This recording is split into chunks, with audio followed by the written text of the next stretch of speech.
ভগবানকে দেখেছো? উত্তর কি আর দিতে পারে কেউ? কেউ দিতে পারে না। এমন জায়গায় গেল যে তুমি কি ভগবান দেখেছো? সঙ্গে সঙ্গে উত্তর এসে গেল, হ্যাঁ দেখেছি। আমি তো দেখেছি, তোকেও দেখাতে পারি। তিনি তো আর কেউ নয়, ঠাকুর রামকৃষ্ণ পরমহংসদেব। দেখলেন কত বড় ভজনে তার জোর। আমি তো দেখেছি, তোকেও দেখাতে পারি। মাথা নত করলেন আর বললেন, গুরুদেব, গুরু কেন প্রয়োজন? আমি তো সবই জানি, শাস্ত্রগ্রন্থ পড়ে দেখেছি। তো বড় পণ্ডিত, বিশ্বধর্ম সম্মেলনে গিয়ে সনাতন ধর্মের জয় নিয়ে এসেছেন যে স্বামী বিবেকানন্দ। প্রথম বিশ্বধর্ম সম্মেলনে গিয়েছিলেন স্বামী বিবেকানন্দ, দ্বিতীয় বিশ্বধর্ম সম্মেলনে গিয়েছিলেন ডক্টর মহানম্রত ব্রহ্মচারী। আপনারা একটু শান্ত হয়ে থাকবেন, অন্য কোনো মনোদিকে এখন তো চিঠি বিলি করার সময় আছে, নিমন্ত্রণ দিবেন। হ্যাঁ, একটু একটু শান্ত, মনটা অন্যদিকে গেলেই আমার কথাগুলো আর মনে থাকবে।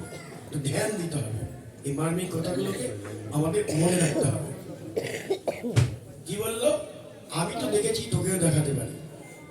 গুরু বরণ করলেন আর প্রশ্ন করলেন, আচ্ছা গুরুদেব, সব জানিয়ে না, আপনি যে আমাকে কানে মন্ত্র দিবেন এটাও শাস্ত্রে লেখা আছে।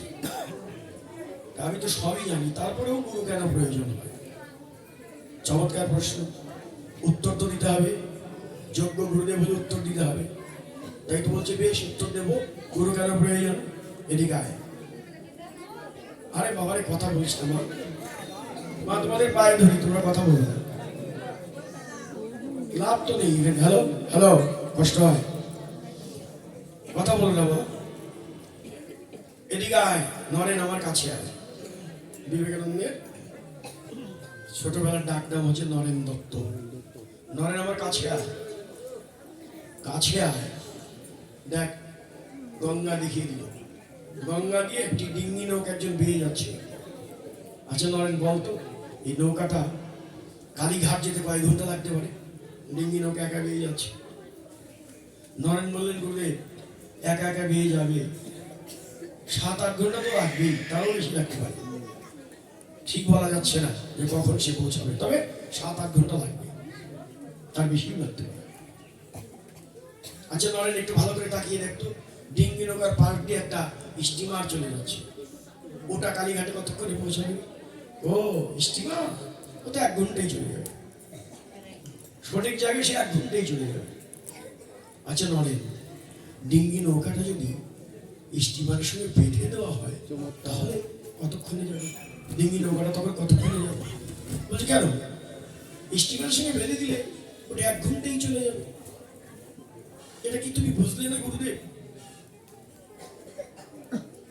বিবেকানন্দের কথা শুনে রামকৃষ্ণদেব একটু হেসে হাসলেন। নরেন, আমি তো ঠিকই বুঝলাম, তুই তো বুঝলি না। তোর যে প্রশ্ন তুই করেছিস, গুরু কেন প্রয়োজন, ওরে নরেন, তোকে এই প্রমাণটা আমি দিলাম কেন জানিস? ওই ডিঙ্গি নৌকা একা একা বেয়ে যাবে, কয় ঘন্টায় যাবে সে নিজেও জানে না। যখনই ডিঙ্গি নৌকাটি তুই স্টিমারের সঙ্গে বেঁধে দিলি, ও ঠিক 1 ঘন্টায় ওর গন্তব্যস্থলে সে পৌঁছে গেল। তাই বলি নরেন, তুই যতই জানিস, তোর একার সাধনা দিয়ে, একার জানা দিয়ে দিকভ্রষ্ট ভাবে, অনেক জানলে তো দিকভ্রষ্ট যায়, কোথায় যাবো, কি করবো, কোন পথে যাবো, এরকম করতে করতে কতদিনে তুই গন্তব্যে পৌঁছাবি তাই নিজেও জানিস না। কিন্তু একজন সৎ গুরুর আশ্রয় যদি ঢুকতে পারিস, সঠিক পথ নির্দেশকের চরণে যদি আশ্রয় করিস, অনায়াসে তুই গন্তব্যস্থানে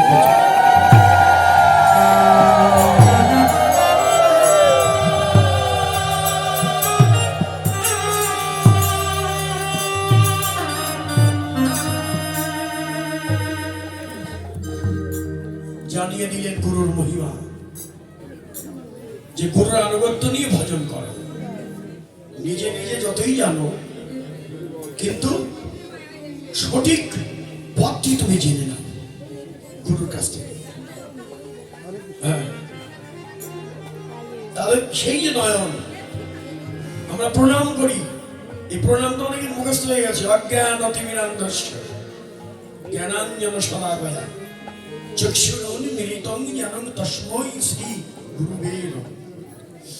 এই প্রণাম মন্ত্রটা অনেকেই জানি, কিন্তু এর অর্থটা সবাই জানি না। অজ্ঞান আধার দূর করে দাও, তুমি আমার জ্ঞান নয়ন উন্মিলন করে দাও গুরুদেব। আমি যেন যে নয়ন তুমি দান করবো, ওই নয়নেই যেন আমি গৌর গোবিন্দের রূপ দর্শন করতে পারি। এই নয়নে তাকে দেখতে পাবো না। আর একটি নয়ন, একে চন্দ্র দিয়ে পক্ষ তিনে নিত্য, ওই বাল্য শিক্ষা। আপনারা অনেকেই তো লেখাপড়া খুব ভালো জানেন, এই সমস্ত অঞ্চল খুব ভালো লেখাপড়া, এই সামনে আছে অনেকেই অনেক পড়াশোনা করেন, শিক্ষকতা করেন, বড় বড় লেখাপড়াও জানেন। আদর্শ লিপি, হ্যাঁ আদর্শ লিপি যদি আমরা পড়তাম, ভালো করে উপলব্ধি করতাম, ঘরে যত্ন করে রেখে দিতাম, আদর্শ লিপি প্রতিটি আদেশ উপদেশ যদি আমাদের হৃদয়ঙ্গম হতো, ওই একটা ছোট চটি ওই পড়েই আমি মনে হয়, আমার মনে হয় আমরা গৌর গোবিন্দের শ্রীচরণ এই জন্মেই লাভ করা সম্ভব।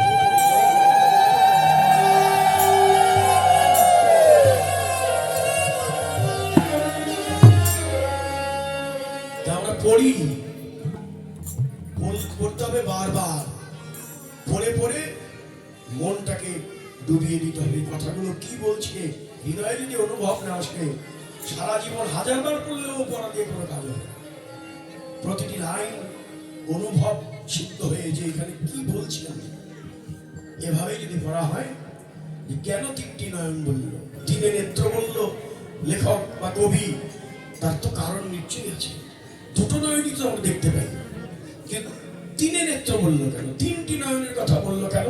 তো আর একটা নয়ন তো আছে। তো ওই আদর্শ লিপি পড়ার পরে ওই আর একটি নয়ন পাওয়ার জন্য যারা সারা জীবন সাধনা করে গেছে,